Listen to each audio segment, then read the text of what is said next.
नमस्कार। आज का पाठ है सूरदास के पद। हम इसके कवि हैं सूरदास। सर्वप्रथम हम इस पाठ का पाठ प्रवेश देख लेते हैं। कविता प्रवेश। इस पाठ में 4 पद हैं। वे सूरदास जी द्वारा रचित सूर सागर के भ्रमर गीत से लिए गए हैं। प्रस्तुत पदों में सूरदास जी ने गोपियों एवं उद्धव के बीच हुए वार्तालाप का वर्णन किया है। जब श्री कृष्ण मथुरा वापस नहीं आते और उद्धव के द्वारा मथुरा यह संदेश भेजा देते हैं कि वह वापस नहीं आ पाएंगे, तो उद्धव अपनी राजनीतिक चतुराई से गोपियों को समझाने का प्रयास करते हैं, लेकिन उनके सारे प्रयास विफल हो जाते हैं क्योंकि गोपियां ज्ञान मार्ग के बजाय प्रेम मार्ग में विश्वास करती हैं और अपनी चतुराई के कारण उद्धव को गोपियों के ताने सुनने पड़ते हैं एवं उनके व्यंग का शिकार होना पड़ता है। आइए पहले हम सूरदास के बारे में जान लेते हैं। सूरदास हिंदी साहित्य में भक्ति काल की सगुण भक्ति शाखा के महान कवि हैं। महाकवि सूरदास जी वात्सल्य रस के सम्राट माने जाते हैं। सूरदास का जन्म 1478 ईस्वी में रूनकता नामक गांव में हुआ। सूरदास के जन्म से अंधे होने के विषय में मतभेद है कि वो जन्म से अंधे थे या नहीं थे। वे आगरा के समीप गऊ घाट पर रहते थे। वहीं उनकी भेंट श्री वल्लभाचार्य से हुई और वे उनके शिष्य बन गए। श्री वल्लभाचार्य ने उनकी पुष्टि मार्ग में दीक्षित करके कृष्ण लीला के पद गाने का आदेश दिया। सूरदास की मृत्यु गोवर्धन के निकट पारसौली ग्राम में 1583 ईस्वी में हुई। उन्होंने अपने जीवन काल में कई ग्रंथ लिखे, जिनमें सूरसागर, साहित्य लहरी, सूर सारावली आदि शामिल हैं। आइए अब कविता देखते हैं। तो 4 पदों में से पहला पद है, पहले हम इसका आदर्श वाचन करेंगे, ध्यान से सुनेंगे सभी लोग। उधो तुम हो अति बड़भागी, अपरस रहत स्नेह तगा तय, नाहिन मन अनुरागी, पुरैन पात रहत जल भीतर, तारस देह न दागी, ज्यों जल माह तेल की गागरी, बूंद न ताको लागी, प्रीति नदी मैं पाऊँ न बोरियो, दृष्टि न रूप परागी, सूरदास अबला हम भोरी, गुर चाटी ज्यों पागी। अब देखिए यहाँ पे ये उद्धव हैं, ये सारी गोपियाँ हैं, ठीक है। और इन दोनों के मध्य जो है बातचीत जो हो रहा है वही पद है, अर्थात इसमें गोपियों और उद्धव के बीच बातचीत हो रहा है। और ये जो उद्धव हैं ये संदेश लेके आए हैं, मैसेज लेके आए हैं, किसका? कृष्ण का। कहाँ से? मथुरा से। और कहाँ आए हैं? गोकुल में, ठीक है। ये गोकुल, इतना पता है सभी को। तो प्रारंभ करते हैं, हम हर पंक्ति की व्याख्या देख लेते हैं। उधो तुम हो अति बड़भागी। गोपियां उद्धव से कहती हैं कि हे उद्धव, तुम हो, अति मतलब अत्यंत, बड़भागी मतलब भाग्यशाली, ठीक है। तो इस पंक्ति का अर्थ हुआ कि गोपियां उद्धव से कहती हैं कि हे उद्धव, तुम सचमुच बहुत भाग्यशाली हो। क्यों भाग्यशाली हो? तो आगे की लाइन है, अपरस रहत स्नेह तगा तय, नाहिन मन अनुरागी। वो कह रहे हैं यहाँ पे कि क्यों तुम भाग्यशाली हो? क्योंकि तुम जो हो अपरस मतलब अछूते, स्नेह तगाते, तगा मतलब धागा, स्नेह मतलब प्रेम, ठीक है। तो क्यों भाग्यशाली हो? क्योंकि तुम प्रेम बंधन से बिल्कुल अछूते हो। और नाहिन मन अनुरागी, अनुराग मतलब प्रेम, और तुम्हारे मन में प्रेम भी नहीं है, ठीक है। तो अब दोनों लाइन को देखेंगे तो इसमें यह है कि गोपियां कहती हैं कि हे उद्धव, तुम सचमुच बहुत भाग्यशाली हो क्योंकि तुम प्रेम से बिल्कुल अछूते हो और तुम्हारे मन में किसी के प्रति कोई प्रेम नहीं है, ठीक है। और उसके बाद वो कहती हैं, एग्जाम्पल देती है, उदाहरण देती हैं अगली लाइनों में कि किस प्रकार से तुम प्रेम से अछूते हो। तो ये और ये 3 लाइनें जो हैं ये उदाहरण है कि कैसे तुम प्रेम से अलग हो, तुम प्रेम से अछूते हो। तो अगली लाइन है, पुरैन पात रहत जल भीतर, ता रस देह न दागी। पुरैन, पुरैन मतलब होता है कमल, लोटस, कमल, ठीक है। पात मतलब पत्ते, लीफ, रहत जल भीतर, वो कहते हैं कि जो कमल का पत्ता होता है वो हर समय जल मतलब पानी के अंदर रहता है। आपने लोटस देखा होगा, कमल देखा होगा, उसका पत्ता जो है हर समय पानी में ही रहता है, ठीक है। तारस देह न दागी, आगे बता रहे हैं, परंतु वे जल से अछूते रहते हैं, मतलब उसके ऊपर जो है पानी का एक बूंद भी जो है नहीं जाता है, ठीक है। आगे, ज्यों जल माह तेल की गागरी। आगे कहते हैं ज्यों मतलब जैसे, जल मतलब पानी, ठीक है। जो एक तेल की मटकी है, तेल की गागरी, गागरी मतलब मटकी, होते हैं ना मिट्टी के घड़े जो बने होते हैं। तो वो कहते हैं कि जैसे तेल से भरी हुई गागरी जो है पानी में डाल दिया जाता है तो बूंद न ताको लागी, ठीक है। तो उस पे पानी की एक बूंद भी उस पे नहीं ठहरती है, नहीं रुकती है, ठीक है। वैसा आपका प्रेम है। आगे है, प्रीति नदी मैं पाऊं न बोरियो, ठीक है। प्रीति मतलब प्रेम, ठीक है। प्रेम रूपी नदी, प्रीति नदी मतलब प्रेम रूपी नदी, प्रेम रूपी नदी, ठीक है।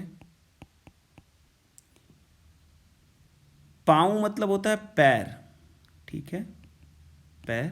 न बोरियो मतलब क्या होता है, डुबाना, ठीक है।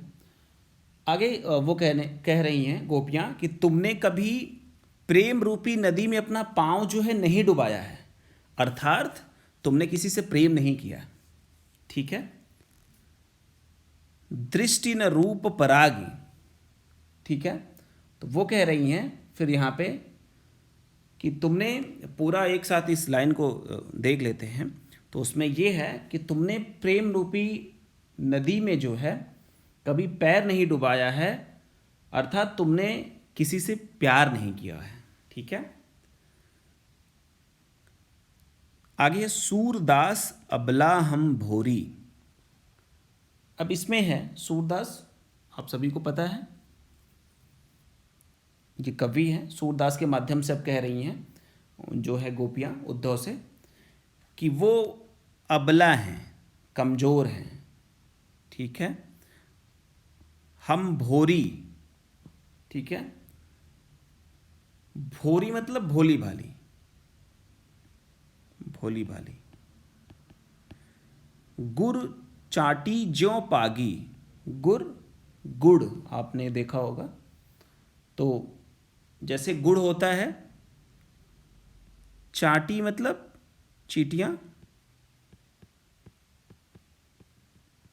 तो यहां पे वो कहते हैं कि जिस प्रकार चींटियां गुड़ पे आसक्त हो जाती हैं, आपने कोई मीठी चीज़ रख दी जाती है उस पर चींटियां लग जाती हैं ना, तो वो कहते हैं कि हम, लास्ट लाइन में सूरदास के माध्यम से जो हैं गोपियां कह रही हैं कि हम जो, हमारी जो दशा है, हम भोली भाली अबलाएं हैं और हम कृष्ण के प्रेम में पड़ गई हैं, ठीक है। और हमारी जो दशा है वो उन चींटियों के समान है जो गुण पे आसक्त होकर उसी पे चिपक जाती हैं, ठीक है, उसी में चिपक जाती हैं। तो हमारी दशा वैसी हो गई है। तो अब हम पूरी कविता को देखेंगे। तो इसमें यह है, वो उद्धव को ताना देते हुए, व्यंग करते हुए कहती हैं कि हे उद्धव, तुम बड़े भाग्यशाली हो क्योंकि तुम प्रेम बंधन से अछूते हो और तुम्हारे अंदर कोई जो है किसी के प्रति कोई प्रेम नहीं है। पहली दूसरी लाइन, आगे की 2 लाइनों में वो एग्जाम्पल देती है कैसे नहीं है। तो वो कमल के पत्ते का उदाहरण देती है जिसके ऊपर पानी की एक भी बूंद नहीं ठहरती है। आगे जो है वो तेल की गागरी की उदाहरण देती है, जो तेल से भरी हुई गागरी, उस पर एक पानी की एक बूंद नहीं जाती है, ठीक है। फिर वो कहती हैं कि प्रेम रूपी जो नदी है उसमें तुमने कभी पैर नहीं डुबाया था, तुमने कभी प्रेम किया ही नहीं है, तो तुम क्या जानोगे। और वो कह रही हैं आगे कि गोपियाँ कह रही हैं कि हमारी तो दशा ऐसी है श्री कृष्ण के प्रेम में, हम भोली भाली गोपियों की, कि जैसे किसी मीठे चीज़ पे जो चींटियाँ जैसे चिपक जाती हैं, वही वाली स्थिति जो है हम सारी गोपियों की है, हमारी दशा ऐसी है। तो एक बार इसकी व्याख्या फिर से देख लेते हैं। प्रस्तुत पंक्तियों में गोपियाँ उद्धव श्री कृष्ण, जो श्री कृष्ण के दोस्त हैं, सखा हैं, से व्यंग करते हुए कह रही हैं कि तुम बड़े भाग्यवान हो जो तुम अभी तक कृष्ण के प्रेम के चक्कर में नहीं पड़े। गोपियों के अनुसार उद्धव उस कमल के पत्ते के समान है जो हमेशा जल में रहकर भी उसमें डूबता नहीं है और न ही उसके दाग धब्बों को खुद पर आने देता है।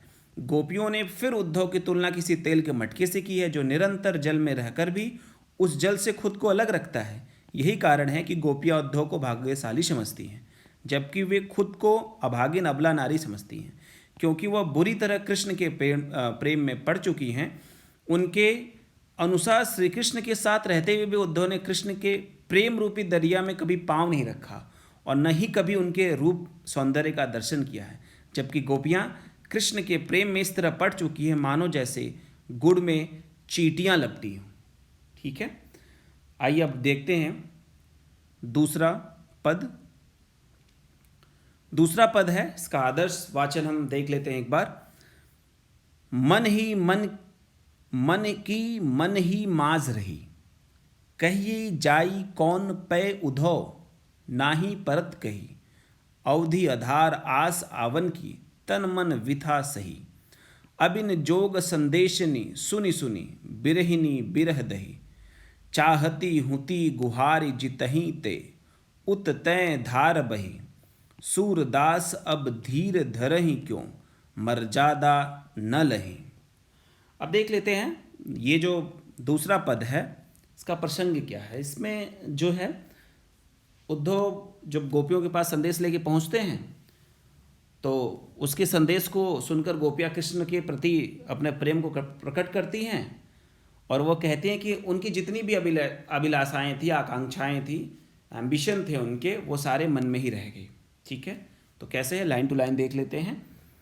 मन की मन ही माज रही, इस वाली पंक्ति को देखते हैं। मन की मन ही माज रही, गोपियाँ उद्धव से अपने विरह की वेदना का वर्णन करते हुए कहती हैं कि हमारे मन का जो व्यथा है, दुख है, मन में ही रह गया। ठीक है, व्यथा दुख, माज व्यथा दुख। तो गोपियाँ कह रहे हैं कि हमारे जो मन की व्यथा है वो हमारे मन में ही रह गई। ठीक है, आगे, कहिए जाई कौन पे उधो, नाही परत कही। कहिए, अब वो कहते हैं कि उद्धव, हम अपने मन की पीड़ा किससे कहें, किससे जाके बताएं। जाई कौन, किन से बोलें, कौन है जिनसे हम अपनी पीड़ा को बताएं, अपने दुख को बताएं। ना ही परत कही, ठीक है, हमसे कुछ भी कहा नहीं जाता, हमसे कुछ भी कहे नहीं बनता। ठीक है, हम क्या कहें। अवधि आधार आस आवन की, देखेंगे यहाँ पे इसमें दिया है कि उन्होंने बहुत दिनों तक वेट किया कृष्ण के आगमन का। ठीक है, अवधि आधार आस आवन की, बहुत समय तक, अवधि मतलब समय, तो वो एक नियत समय कि अब आएंगे, आस थी उनको, ऐसा लग रहा था, आशा थी, आस मतलब आशा, आवन मतलब आने की। तो उनको लग रहा था कि कुछ समय के बाद जो है कृष्ण जो है आ जाएंगे, इसलिए तन मन विथा सही, विथा मतलब दुख। ठीक है, सही मतलब सहना, तन मतलब शरीर, बॉडी, मन। तो उन्होंने कहा कि उनको लग रहा था कि कुछ समय के बाद कृष्ण आ जाएंगे, इसलिए उन्होंने तरह तरह के तन मन की व्यथा को सहा कि कृष्ण आएंगे। अब इन जोग संदेश नि सुनी सुनी, चूंकि उद्धव जी योग का संदेशा लेके आए हुए थे, तो वो कह रही हैं कि हे उद्धव, अब इस योग के संदेशों को सुनकर, संदेश नहीं मतलब संदेशा, जोग मतलब योग, वो कहती हैं कभी इस योग के संदेशे को सुनकर बिरहनी बिरह दही, विरहनी मतलब सभी गोपियों के लिए बता रहे हैं, बिरह, बिरह मतलब होता है दुख, कष्ट, दही मतलब अत्यधिक बढ़ जाना, ठीक है, दहकना जिसको कह सकते हैं। तो वो कहती हैं कि अब इन जोग के संदेशे को सुनकर गोपियां, बिरहनी मतलब गोपियां बिरह की आग में और जलने लगी हैं, ठीक है। अब आगे की लाइन है, चाहती हुती गुहारी जितहि ते उतते धार बही। अब वो कहती हैं कि चाहती मतलब चाहती हैं, हुती गुहार जितहि ते, वो कहती हैं कि हम जहाँ गुहार लगाना चाहते हैं, जिनसे गुहार लगाना चाहते हैं, ठीक है, वही जो है अब क्या कर रहे हैं, कष्ट दे रहे हैं, ठीक है।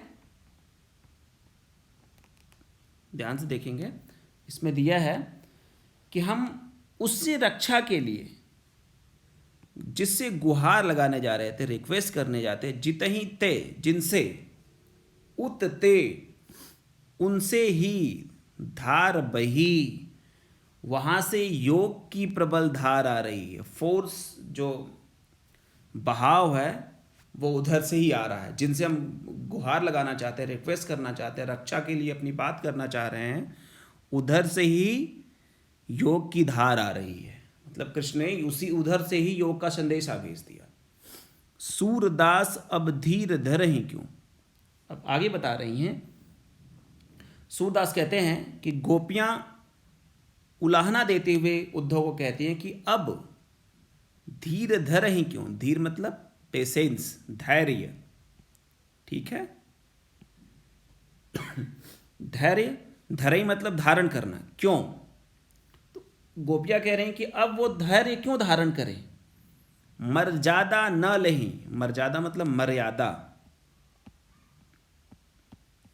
अर्थात कृष्ण ने हमारे प्रेम की तो मर्यादा ही नहीं रखा, रिस्पेक्ट ही नहीं किया हमारे प्रेम का, तो अब हम धीरज धैर्य क्यों धारण करें, ठीक है। अर्थात यहाँ कृष्ण आने की बजाय कृष्ण में प्रेम को त्याग करके ज्ञान का आश्रय लेने का संदेश भेज दिया, ठीक है।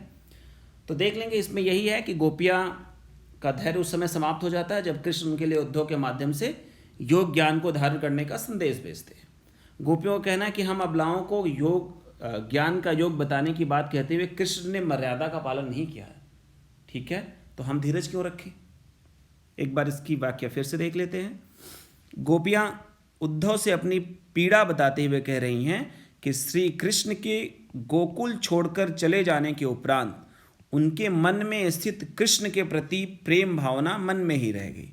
वे सिर्फ इसी आशा से अपने तन मन की पीड़ा को सह रही थी कि जब कृष्ण वापस लौटेंगे तो वे अपने प्रेम को कृष्ण के समक्ष व्यक्त करेंगी और कृष्ण के प्रेम की भागीदार बनेंगी।